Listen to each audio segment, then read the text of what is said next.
So, yun na nga ay guys.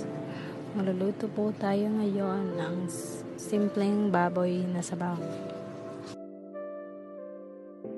Wow! Guys, so ginigisa-gisa ko lang yan ng ahos at saka bombay. Gisa-gisa lang tayo. Tapos mamaya, ilalagay na natin yung ang masarap na baboy.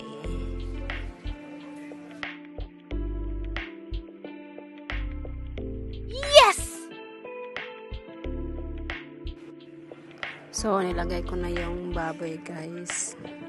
Kasi parang nakikrave talaga ako ng pagkain. Yeah!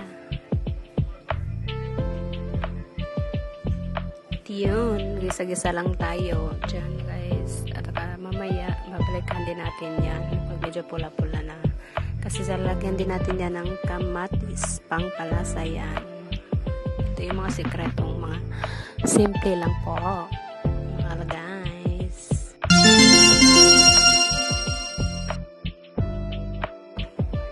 so nalagyan ko na yan ng kamatis para mas masarap pa ang ulam namin ngayon.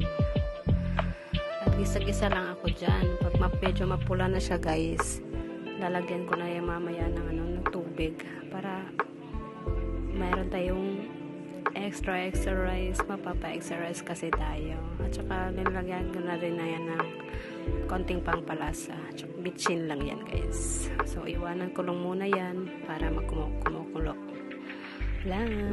Ay.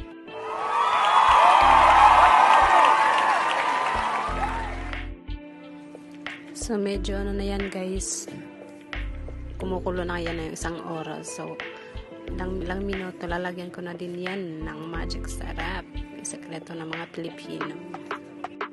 Tsaka guys, ito lang pala yung i-mix ko para may mga veggies tayo.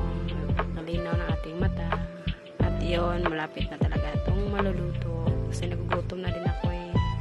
Yan, bukal na. Nilalagay ko na pala yung mga ingredients yan, guys. So, tingnan nyo, guys. Diba? Ang ganda ng color. Konting asin lang yan. Hindi masyadong asin kasi maalat. Kasi, yan, tingnan nyo. Parang nagugutom ako habang nag-voice over dito. So, yun lang, guys. Tingnan nyo, guys. Yes! Gustuhan nyo yung video ko. Hope you like it po.